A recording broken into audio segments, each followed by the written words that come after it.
नमस्कार दोस्तों, let's study YouTube channel पर आपका हार्दिक स्वागत है। इस वीडियो में हम हिमाचल प्रदेश में कुछ ऐसी सरकारी भर्तियों के बारे में बात करने वाले हैं जिनका बहुत सारे स्टूडेंट वेट कर रहे हैं, लेकिन उसके बावजूद उनको पेंडिंग रखा गया है।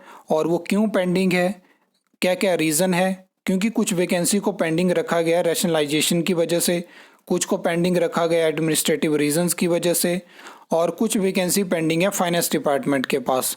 तो सारी वैकेंसी के बारे में हम बात करेंगे, डिटेल में हम बात करेंगे, वीडियो लंबी होगी। देखिए, एक चीज़ मैं आपको इस वीडियो के माध्यम से स्टार्टिंग में बताना चाहता हूँ कि हम जो भी जानकारी आपके साथ शेयर करते हैं तो उसमें ऐसा होता है कि या तो फैक्ट के अकॉर्डिंग होती है, या तो न्यूज़पेपर में जो हमें खबर देखने को मिलती है, या आरटीआई के माध्यम से जानकारी मिलती है, या कोई ऑफिशियल नोटिफिकेशन होती है। उसके बावजूद पिछले कल वीडियो पे कमेंट आता है कि आपके जो भी आप राज्य चयन हमीरपुर के रिगार्डिंग वीडियो बनाते हैं वो आपके तुक्के होते हैं, ये सब चीज़ें होती हैं। क्योंकि हिमाचल प्रदेश का युवा जो है वो इस टाइम पे फ्रस्ट्रेट हो चुका है, और उनको जब कोई फ्रस्ट्रेशन का निकालने का कोई साधन नहीं मिलता है तो वो देखते हैं कि इसने वीडियो डाली है और इस पे अच्छे खासे व्यूज़ आ रहे हैं, तो मैं यहाँ पे अपनी फ्रस्ट्रेशन निकालता हूँ। उनकी फ्रस्ट्रेशन ये नहीं होती है कि जहाँ पे आयोग प्रॉपर शेड्यूल नहीं निकाल रहा है, उनकी फ्रस्ट्रेशन वहाँ पे नहीं होती है जहाँ पे वैकेंसी नहीं आ पा रही है, लेकिन उनकी फ्रस्ट्रेशन होती है कि अगर वीडियो डाली है तो इस पर कमेंट करूँगा। आप जाके जिन्होंने वो वीडियो नहीं देखी, आप देखिए एक बार वीडियो मैंने कैसे बात करी और क्या क्या चीज़ें वहाँ पे आपके सामने रखी है। इस टाइम पे अनएक्सपेक्टेड चीज़ें हमें राज्य चयन आयोग हमीरपुर के माध्यम से देखने को मिली है, और एक डेडिकेटेड वीडियो इस टॉपिक पे आने वाली है कि जो एग्ज़ाम डेट के बारे में पूछते हैं, एग्ज़ाम मंथ के बारे में पूछते हैं कि क्या क्या चीज़ें हैं, मैं पूरा आपको बताने वाला हूँ क्योंकि बहुत ये चीज़ें हो चुकी हैं। तो उस वीडियो का इंतज़ार करना, हो सकता है आज ही आपको देखने को मिल जाए। फिलहाल इस वीडियो के टॉपिक पे वापस आते हैं, और यहाँ पे देखिए आपकी कुछ वैकेंसी है जो कि रैशनलाइजेशन की वजह से रोकी गई है, यानी युक्तिकरण।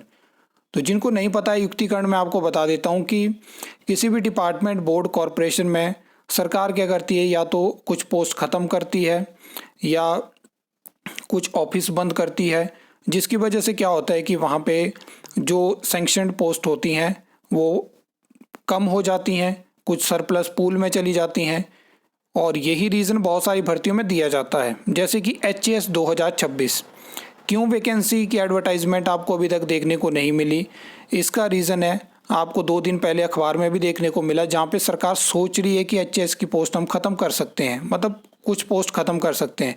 अभी सरकार ने इसके बारे में सोचा है, कोई ऐसी नोटिफिकेशन नहीं होगी है, लेकिन जब इस तरह के फैसले सरकार लेना चाहती है तो फिर जो चीज़ें प्रोसेस में होती हैं उनको रोक दिया जाता है। आप जानते हैं कि सरकारी काम में टाइम तो लगता है।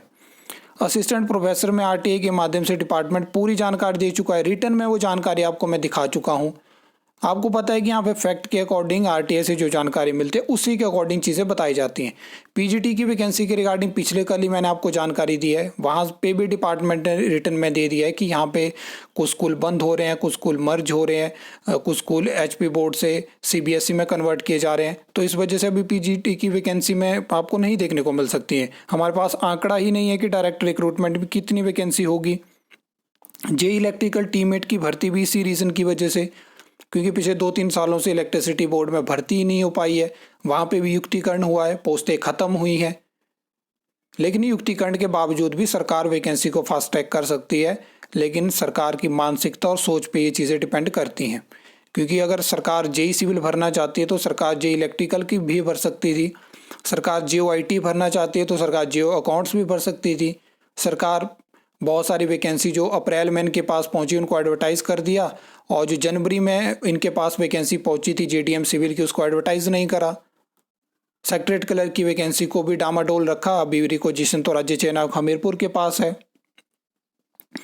अगर हम कुछ वैकेंसी के बारे में बात करें जो एडमिनिस्ट्रेटिव रीजंस की वजह से पेंडिंग है, तो ये वैकेंसी आपके सामने है। तो इसमें हॉर्टिकल्चर एक्सटेंशन ऑफिसर की वैकेंसी है, बड़ी मुश्किल से वैकेंसी एडवर्टाइज होती है और एडवर्टाइजमेंट को ही रोक दिया जाता है। फरवरी में हमने उम्मीद करी कि वैकेंसी दोबारा एडवर्टाइज हो जाएगी, नहीं हुई। मार्च हो गया, अप्रैल हो गया, मई भी निकल जाएगा। अभी ऐसी खबर है कि विड्रॉन भी हो सकती है, अभी हुई नहीं है लेकिन विड्रॉन हो सकती है। एक लंबा पीरियड हो चुका है और कोई जानकारी भी नहीं है, ना कोई नोटिस हमें देखने को मिला। इसके बाद जो HPSSC हमीरपुर की लास्ट एडवर्टाइजमेंट है उसको भी एडमिनिस्ट्रेटिव रीजंस की वजह से रोका गया है।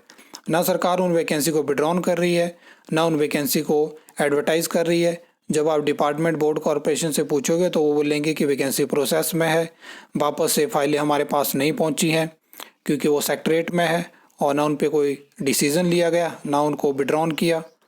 पॉल्यूशन बोर्ड की में जो असिस्टेंट इन्वायरमेंटल इंजीनियर की पोस्ट होती है, 2 बार वैकेंसी एडवर्टाइज होकर कैंसिल हो जाती है, उस पर भी कोई फैसला नहीं लिया गया।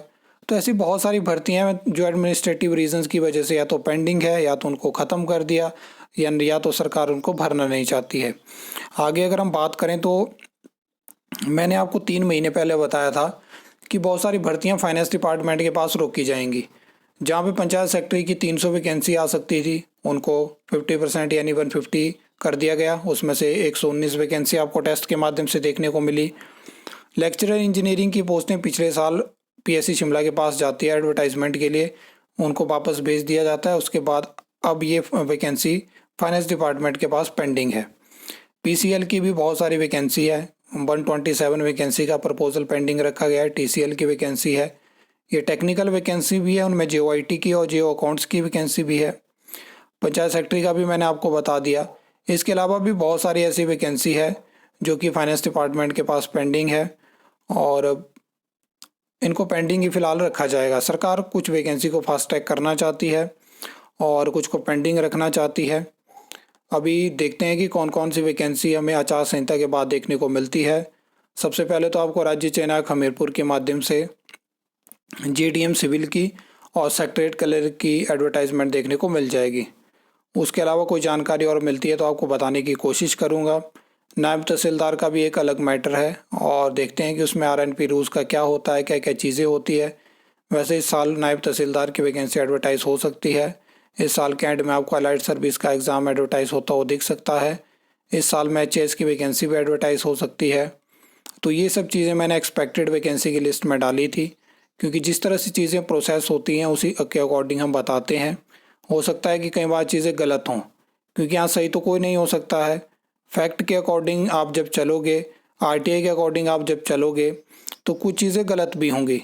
लेकिन अब गलत चीज़ों के ऊपर आपको इतना क्रिटिसाइज़ किया जाए, और जस्ट एक चीज़ के ऊपर एक छोटे से पैरामीटर के अकॉर्डिंग अगर ये बात कर दी जाए कि आपकी अपडेट सही हो, तो वो सही नहीं है, तो वो चीज़ें नहीं होती हैं। एक बड़ा लंबा पैरामीटर आपको उठाना पड़ता है। बहुत सारी भर्तियों के बारे में बात करी गई, आज तक बहुत सारी वीडियो है, 2500 से ज़्यादा वीडियो चैनल पे डल चुकी हैं, और ये सब चीज़ें। बाकी कुछ लोग ऐसे भी हैं जो नेगेटिव कमेंट करते हैं, लेकिन बहुत सारे ऐसे लोग हैं जो अच्छे कमेंट करते हैं। तो आपके जो भी अच्छे कमेंट हैं उनके लिए शुक्रिया, और आपने जो ये साथ दिया इसके लिए भी शुक्रिया। बहुत सारे लोगों के अच्छे अच्छे मैसेज टेलीग्राम पे भी आते हैं, वो मोटिवेट भी करते हैं कि आप बहुत अच्छा काम कर रहे हो।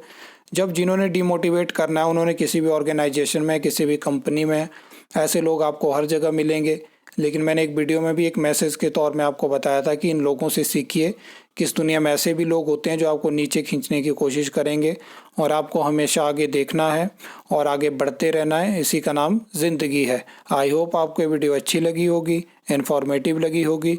तो वीडियो को लाइक, कमेंट, शेयर कर सकते हो, चैनल को सब्सक्राइब कर सकते हो फर्दर न्यू अपडेट्स के लिए।